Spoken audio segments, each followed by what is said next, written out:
جب بھی ہم کسی قسم کا مشقت والا کام کرتے ہیں، چاہے وہ وزن اٹھانا ہو، دوڑ لگانا ہو یا کسی بھی قسم کی ورزش ہو، یا اس کے علاوہ سارا دن مختلف ایکٹیویٹیز میں مصروف رہنے سے ہم تھکاوٹ کا شکار ہو جاتے ہیں۔ پھر اپنی قوت بحال کرنے کے لیے ہم اپنے مسلز کو، اپنے جسم کو آرام دیتے ہیں، ایون کہ ہماری آنکھیں اور دماغ بھی زیادہ کام کرنے کے بعد تھوڑا ریسٹ مانگتے ہیں۔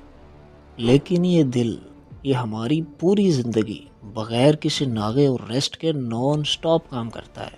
ہمارے دل کا بنیادی کام جسم کے ہر سیل کو نیوٹرینٹس اور آکسیجن پہنچانا ہوتا ہے۔ اس کے لیے دل ایک دن میں تقریباً 1,00,000 مرتبہ دھڑکتا ہے اور 7,000 لیٹر خون روزانہ پمپ کرتا ہے، اور یہ ایسا ہماری زندگی کے ہر دن بغیر رکے اور بغیر کسی چھٹی کے کرتا ہے۔ جب ہم سوئے ہوئے ہوتے ہیں تو ہمارے جسم کے اکثر مسلز ریسٹ کی حالت میں ہوتے ہیں، لیکن دل اس وقت بھی اپنا کام جاری رکھے ہوئے ہوتا ہے۔ تو اب یہاں یہ سوال پیدا ہوتا ہے کہ جسم کے باقی مسلز کی طرح دل کیوں نہیں تھکتا؟ اسے ریسٹ کی ضرورت کیوں نہیں پڑتی؟ سب سے پہلے یہ کہ ہمارا جسم 3 اقسام کے مسلز یا پٹھوں سے بنا ہوا ہے: اسکیلیٹل مسلز، اسموتھ مسلز اور کارڈیک مسلز۔ یہاں ہمارا فوکس ان 2 قسم کے مسلز پہ رہے گا۔ جسم کے وہ تمام مسلز جو ہڈیوں کے ساتھ اٹیچ ہیں اسکیلیٹل مسلز کہلاتے ہیں، جیسے بائسیپس، ٹرائسیپس اور پنڈلیوں کے مسلز وغیرہ۔ اور جن پٹھوں سے ہمارا دل بنا ہوا ہے انہیں کارڈیک مسلز کہا جاتا ہے۔ ہمارے جسم میں سب سے زیادہ تعداد اسکیلیٹل مسلز کی ہے، اور کوئی سخت کام کرنے پر یہی مسلز تھکاوٹ کا شکار ہوتے ہیں۔ آئیے اب دیکھتے ہیں کیسے۔ تمام زندہ سیلز یا خلیوں کی طرح مسلز کے خلیوں کو بھی کام کرنے کے لیے انرجی کی ضرورت ہوتی ہے۔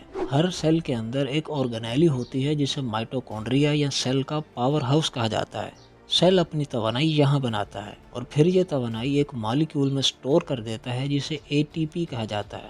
مزید یہ کہ سیل زیادہ تر اپنی یہ توانائی یعنی اے ٹی پی گلوکوز سے بناتا ہے، اور اگر سیل گلوکوز سے اپنی توانائی بناتے ہوئے آکسیجن کا استعمال کرے تو اس عمل کو ایروبک ریسپائریشن کہا جاتا ہے۔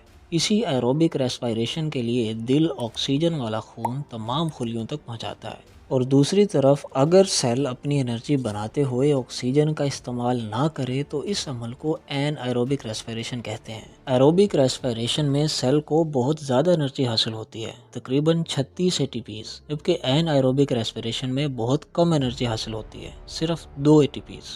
عام طور پہ عام حالات میں سیل ایروبک ریسپائریشن کے ذریعے ہی اپنی توانائی بناتا ہے، لیکن جب ہم اپنے مسل سے کوئی سخت کام لیتے ہیں تو ان مسلز کی توانائی کی ضرورت بڑھ جاتی ہے، انہیں پہلے سے زیادہ انرجی چاہیے ہوتی ہے، لیکن خون اتنی تیزی سے ان خلیوں کو آکسیجن کی فراہمی نہیں کر پاتا، چنانچہ خلی آکسیجن کے بغیر ہی انرجی بنانے لگتے ہیں، یعنی این ایروبک ریسپائریشن کے ذریعے۔ اس کے نتیجے میں لیکٹک ایسڈ بنتا ہے اور مسلز میں اکٹھا ہو جاتا ہے۔ یہی لیکٹک ایسڈ مسلز میں تھکاوٹ کا سبب بنتا ہے۔ اس کے بعد جب ہم نارمل حالت میں آتے ہیں، آرام کرتے ہیں، تو یہ لیکٹک ایسڈ پٹھوں سے ہمارے جگر میں منتقل ہو جاتا ہے، جہاں اسے گلوکوز میں بدل دیا جاتا ہے، اور نتیجتاً ہماری تھکان دور ہو جاتی ہے۔ تو یہ ہے ہمارے اسکیلیٹل مسلز میں تھکاوٹ کے پیچھے کی سائنس۔ لیکن دل کے مسلز کیوں نہیں تھکتے؟ دل کے کارڈیک مسلز کے نہ تھکنے کی کچھ وجوہات ہیں۔ سب سے پہلی تو یہ کہ دل کے مسلز میں اسکیلیٹل مسلز کی نسبت 35% زیادہ مائٹوکونڈریا ہوتے ہیں۔ زیادہ مائٹوکونڈریا کا مطلب ہے کہ دل کے پٹھوں میں اسکیلیٹل مسلز کی نسبت زیادہ انرجی بنتی ہے۔ دوسری وجہ یہ کہ دل کو خون کی اچھی خاصی سپلائی ملتی ہے، اس کا مطلب ہے کہ اسے آکسیجن بھی زیادہ ملتی ہے۔ اس کی وجہ سے یہاں زیادہ تر ایروبک ریسپائریشن ہی ہوتی ہے اور لیکٹک ایسڈ نہیں بنتا، اور اگر کبھی بنتا بھی ہے تو اسے فوراً پائرویٹ میں بدل دیا جاتا ہے۔ پائرویٹ وہ کیمیکل ہے جس سے لیکٹک ایسڈ بنا تھا۔ اس کام کے لیے کارڈیک مسلز کے پاس اسپیشل انزائمز، آئسو انزائمز ہوتے ہیں۔